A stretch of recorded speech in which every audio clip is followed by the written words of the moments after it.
farming, a means of domesticating birds such as chickens, turkey, ducks, guinea fowls or geese, purposely for meat, feather or eggs production. Chickens are the most reared birds in Uganda.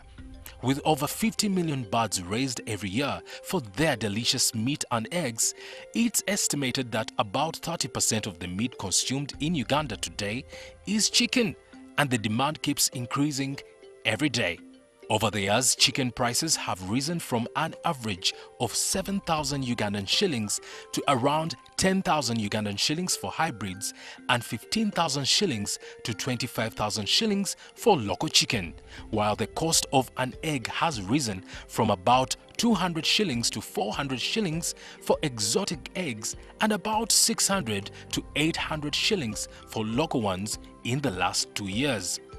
This makes poultry farming a very lucrative business in Uganda, providing an opportunity for new and existing farmers to cash in on this enterprise. Uganda is said to export about 60% of its egg production to Kenya. However, in the early 2019, Kenya started egg production at a large scale. This caused a price fluctuation and a need for more cost-effective measures to produce the eggs while expanding the market. In our effort to find an efficiently sustainable poultry business model, one particular innovation catches our eyes tonight: the battery cage system of raising layers chickens. Coming up on Seeds of Gold. I'm a person who takes risks. And to me, everything is an opportunity in Uganda. So when I see an empty space of land, which has been declared by everybody infertile and not arable, to me it's already gold. That's how I dared my first step, and I went ahead and started, slowly but surely. There's a bit of pain. Nenga gyogenda olabayo n'olwekyo ababaagala ebyamangu tekiriiyo. Kwata ettaka si ddungi, genda ng'oliteekamu ebintu mpola mpola mpola. So it is a slow but sure way of reaching where we want. And in the course of time you come to mitigate some issues. That's a big risk, scale down, etc, etc. That's how we have managed to make it in the past 5.5 years, coming to 6 years.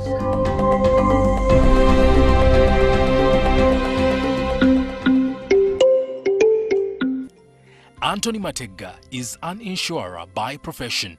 In 1993, Matega ventured into farming with a heifer to produce milk for home consumption. Over time, his appreciation for animal product grew, and so did the venture, from 1 cow to 2 and more, from cows to pigs to chicken. Soon the urban land he occupied was not enough. In 2015, he expanded his territory, bought 40 acres of land in a small town of Bujuko.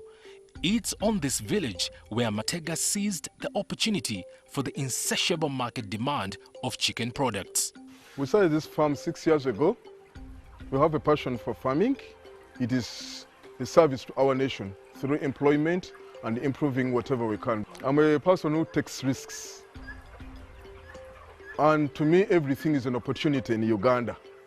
So when I see an empty space of land, which has been declared by everybody infertile and not arable, to me it's already gold. That's how I dared my first step, and I went ahead and started, slowly but surely. I went into a market. I saw that there was a vacuum because of the inconsistencies in the market. I said, well, with the poultry, I can grow from 500 to 1,000 to 5,000 plus. And the market is still inexhaustible up to now. So I started on a very small scale, 500 birds. I started with 500 birds,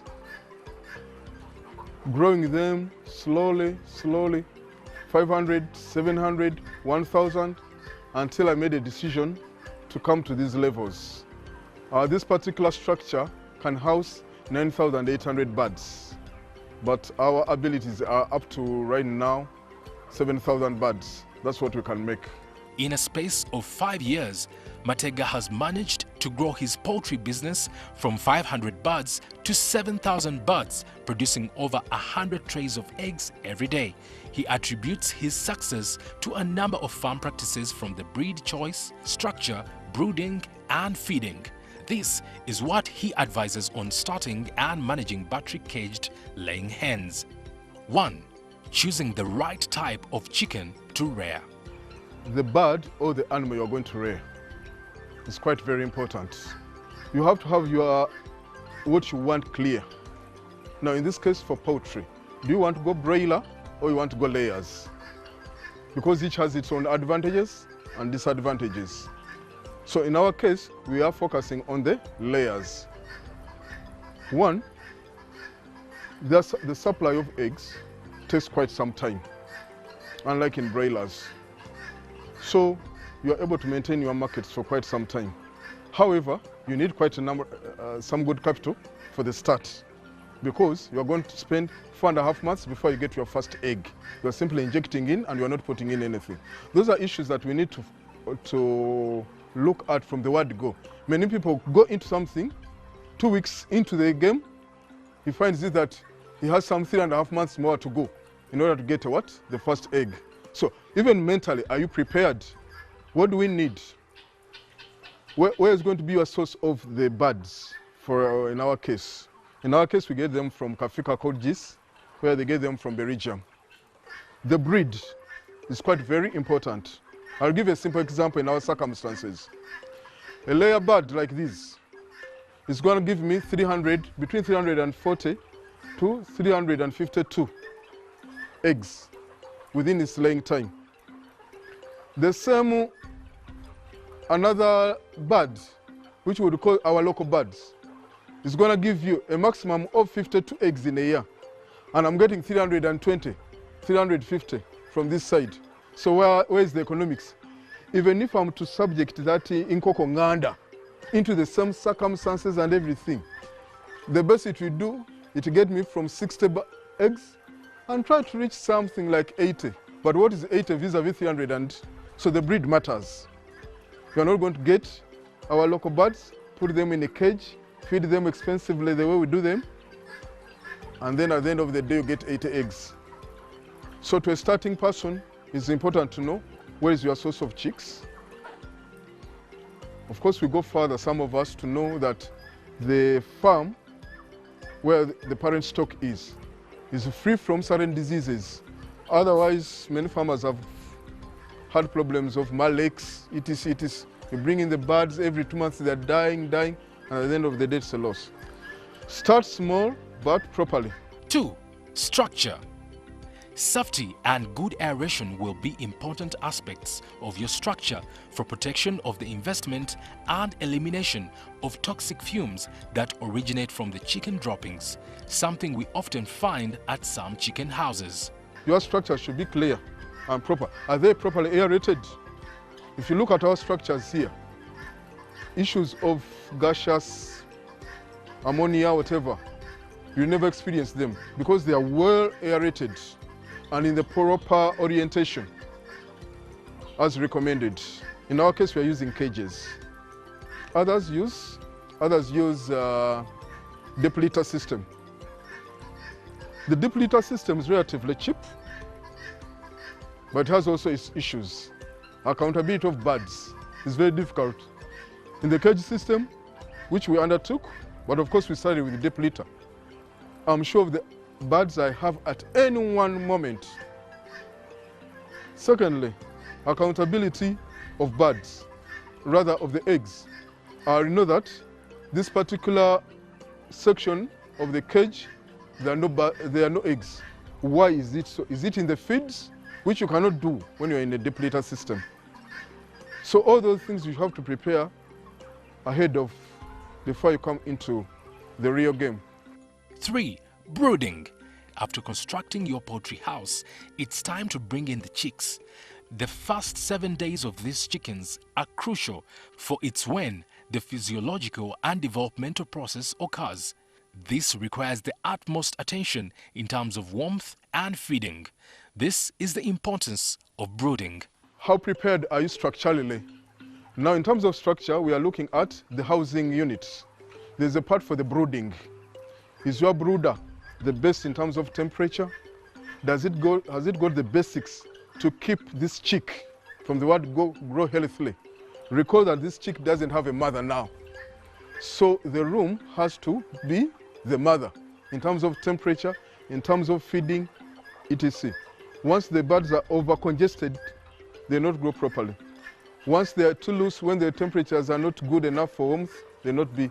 So those are things that we have to look into.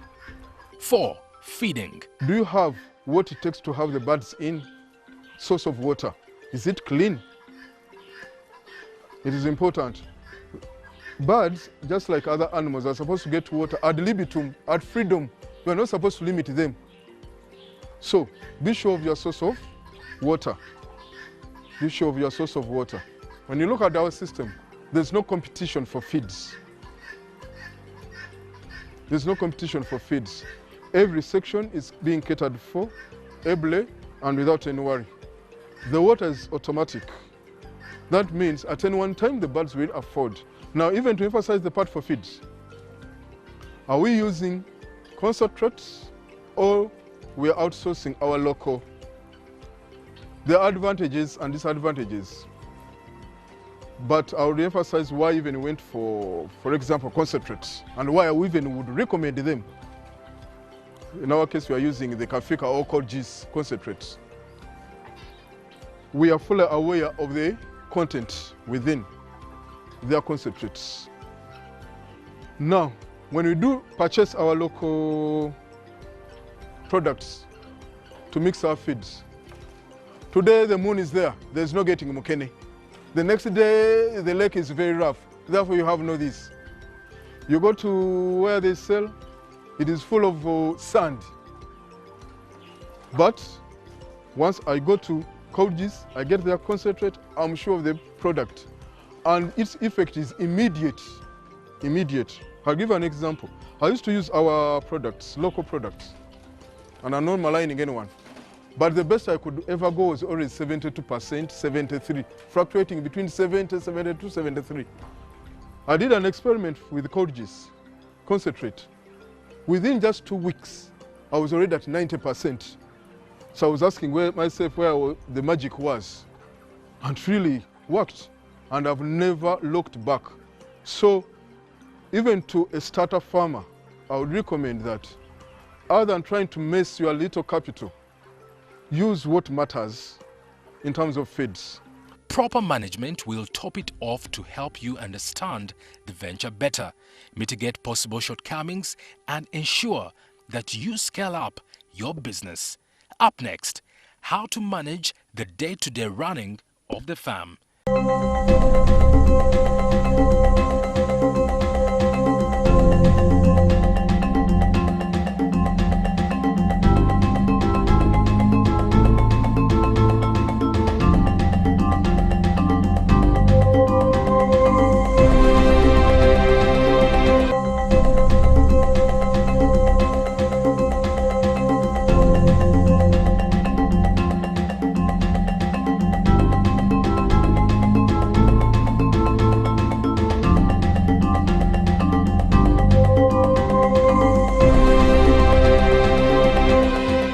After running the poultry business for close to 5 years, Anthony Matega has come to the point where he recommends not to run your farm on a mobile phone.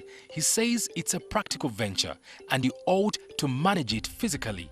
You need proper care for the layers to be able to get a consistent supply for quality eggs. This means day-to-day smooth running, disease prevention and control, data and record keeping, among others. Under management, there's an aspect concerning the personnel that are handling the birds. Integrity is first issue, and it is lacking greatly here in Uganda. Integrity and honesty. You may reach 92%, but when the person who's handling them is taking, I don't know what percentage off daily. Exactly. Secondly, has he got the passion for the birds, or is it just simply fulfilling a duty? So now in management, that is when the day-to-day handling comes into play. I'll give a typical day of the poultry farm here. First issue in the morning, 5:45.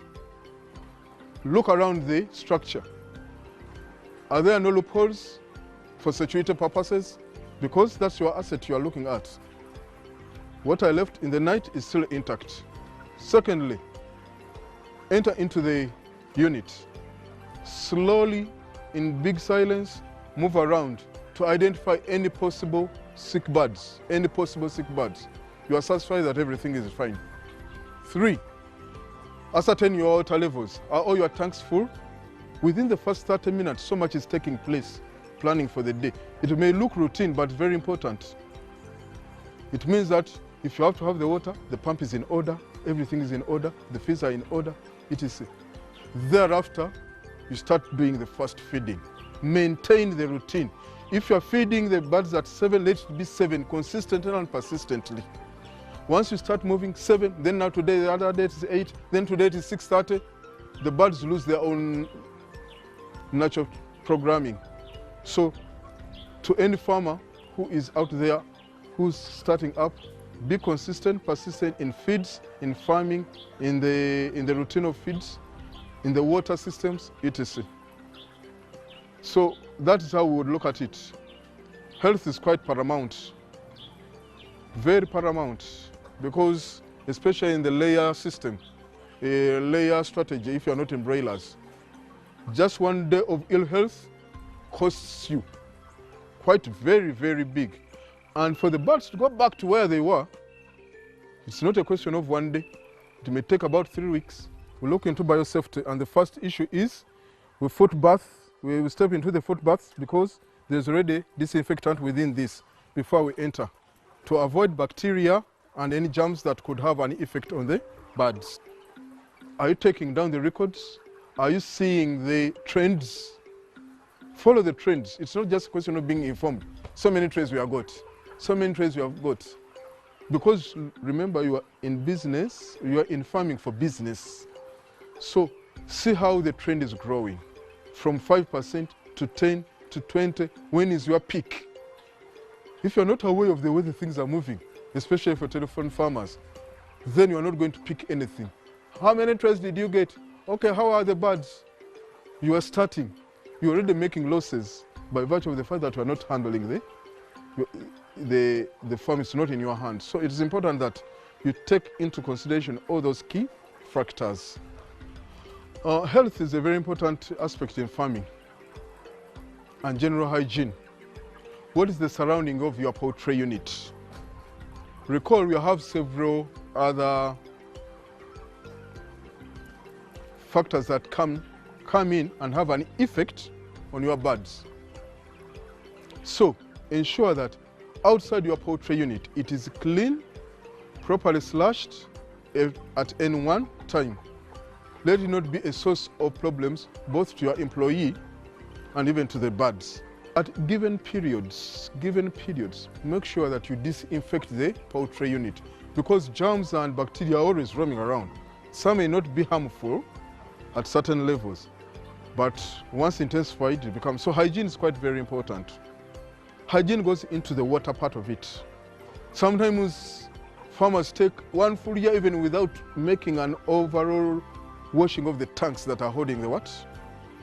And you are wondering, you are treating a particular disease day in, day out, but it is persistent. Whereas the problem lies somewhere. So given periods, now for us, those who are engaged in cage farming, we have to always, every 2 months, we have to redo and rewash the pipes, because within, possibly there's algae and other issues. Averagely 20 weeks, the layer birds start laying eggs. How do we then make money out of rearing layers hens? How do I make money out of this poultry? One, I've already ascertained my numbers. Each bird, from den number 1 to point of laying, shouldn't be taking more than 12,000 shillings from me. 12. I'm picking up 5,000 to buy the chick, one-day-old chick. And the 7,000 is catering for the vaccines, for the feeds, for everything, until the time of laying. At 4.5 months, putting every factor into consideration and proper management, I should be expecting the first egg between the 4.5 months and 5. But 4.5 months it has always been so. This one particular bird, I'm expecting it with good management, and I've always done it. I've always done it using, of course, the best concentrates of Koji's, Kafika, feed concentrates. They grow on time. I have the right size and everything. I'm expecting a minimum of 10 trays in a year. 10 trays means 300. But usually, with the Kafika concentrates and everything, we get around between 310 and 340 eggs per bird. So I'm leaving about 25 days within the year of the non-laying. Of course, a bird cannot lay an egg almost daily throughout. So there's that gap of honoring, which is acceptable. I've already reached about 90 to 92%. Even some people reach 97% laying daily. So you start breaking even at between 72 and 75%. Why am I saying between? Because there's always fluctuation in in the prices of feeds. When there's bumper harvest, of course the feeds will be lower, and therefore break even quickly. But at any one instance, by 75% you should have broken even. Now, I've got 5,000 birds, and I've got 6,000 birds, and I get 90% laying daily, 90%, which comes to 5,400 birds laying every day. If I divide that 5,400 divided by 30, I'm getting something like 125 trays every day. Every day. So I have already got an assured market. And as far as we are concerned, we don't sell any egg at the farm because usually it attracts issues. It is easier to have a tray sneak out without your... So everything is collected from one point and taken to particular points, having done our records. And even if I sell off a tray at 9,500, I'm already getting a profit which can maintain. I've already made the maintenance and a little profit. And to be sincere, in my own case, I've been recouping my profits. That's how I have been able to grow from 1,000. I recoup the profits, I go to 2,000. I recoup the profits, I go to 3,000. So it is worth. Thirdly, it becomes an off layer. So I have to sell off that bird also. So the off layer is used to bring in the next batch of. So there's some consistency. That's why it is important that you keep your birds healthy so that you get as many off layers as possible, because they're going to be the source of the next batch. So it is worth. And the population that is eating the products is growing daily, daily, and daily. If Uganda's population could afford just only 3 eggs in a week, if each person could afford only 3 eggs, the number of birds we have in Uganda are not enough yet. So it is worth, and I would encourage people, but use the right concentrates. To us, that's where the trick is, because it brings the best out of it. Thank you.